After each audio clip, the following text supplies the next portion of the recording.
আসসালামু আলাইকুম, কেমন আছেন বন্ধুরা? আশা করি ভালো আছেন। তো আজকে একটি গুরুত্বপূর্ণ ভিডিও নিয়ে চলে আসলাম।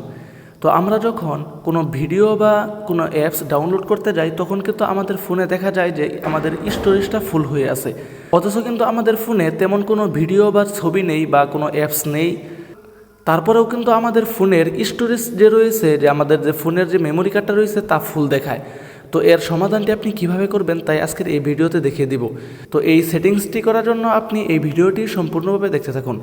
তো এটা করার জন্য আপনি চলে যাবেন আপনার ফোনের সেটিংস অপশনে। আপনার ফোনের সেটিংসে যাওয়ার পর আপনি একটু নিচের দিকে যাবেন। নিচের দিকে যাওয়ার পর একটি অ্যাপস অপশন পাবেন। হয়তো আপনার অ্যাপস ম্যানেজার থাকতেও পারে। আমার এখানে অ্যাপস দেখাচ্ছে, এই অ্যাপসের উপর ক্লিক করে দেবেন। অ্যাপসের উপর ক্লিক করার পর এখানে আবার অ্যাপস চলে আসছে। আপনি এখান থেকে আপনার অ্যাপস বা অ্যাপস ম্যানেজার নামে একটি অপশন খুঁজে নেবেন। তারপর আপনি এটার উপর ক্লিক করে দিবেন। তো এখানে আসার পর আমাদের ফোনে যতগুলো অ্যাপস রয়েছে সবগুলোই কিন্তু এখানে দেখাবে। তারপর আপনারা যে কোনো একটি অ্যাপসের ভিতরে চলে যাবেন। যেমন আমি এখান থেকে ক্যাপকাট একটি অ্যাপসের ভিতরে চলে গেলাম। চলে যাওয়ার পর এখানে দেখেন একটি স্টোরেজ নামে অপশন রয়েছে, এই স্টোরেজ অপশনের উপর ক্লিক করে দিবেন। স্টোরেজ অপশনের উপর ক্লিক করার পর এখানে দেখেন আমার অ্যাপস হলো মোট 538 এমবি, আর এখান থেকে মোট হয়ে আছে 676 এমবি।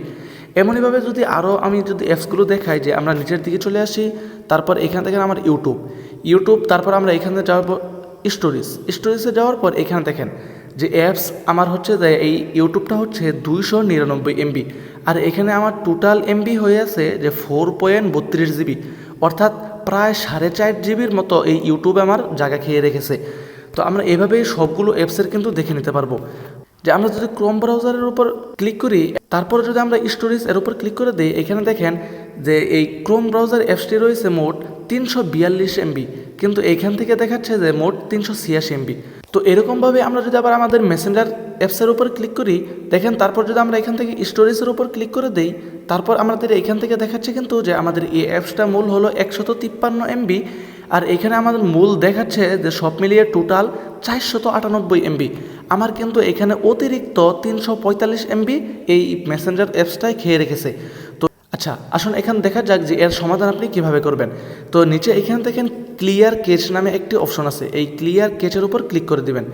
ক্লিয়ার কেচের উপর ক্লিক করার পর এখান থেকে আরেকটি অপশন আছে যে ক্লিয়ার ডাটা, এই ক্লিয়ার ডাটাতে ক্লিক করে দিবেন। ক্লিয়ার ডাটাতে ক্লিক করার পর নিচে এখান থেকে একটি ডিলেট অপশন চলে আসছে, এই ডিলেটের অপশনের উপর ক্লিক করে দিবেন। ডিলেট অপশনের উপর ক্লিক করার পর একটু সময় নেবে।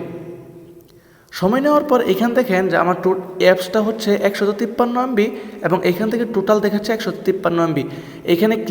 এখানে কেচের উপর 0 এমবি দেখাচ্ছে, এখানেও 0 এমবি দেখাচ্ছে। এভাবেই কিন্তু আপনি আপনার ফোনের যে অতিরিক্ত যে আপনার অ্যাপসের জায়গাগুলো খেয়ে রেখেছে তা কিন্তু আপনি এভাবেই ক্লিয়ার করে নিতে পারবেন। তো আপনার ফোনেও কিন্তু এভাবেই অনেক জায়গা এই অ্যাপসগুলো নিয়ে রেখেছে। তো এভাবেই কিন্তু আপনি যদি কাজগুলো করেন তাহলে কিন্তু আপনার ফোনের অনেক স্টোরেজ কিন্তু খালি হয়ে যাবে। তো এই ছিল আজকের ভিডিওটি যদি ভালো লেগে থাকে তাহলে অবশ্যই চ্যানেলটিকে সাবস্ক্রাইব করবেন এবং একটি লাইক করে দিবেন। দেখা হচ্ছে পরবর্তীতে নতুন কোনো ভিডিওতে।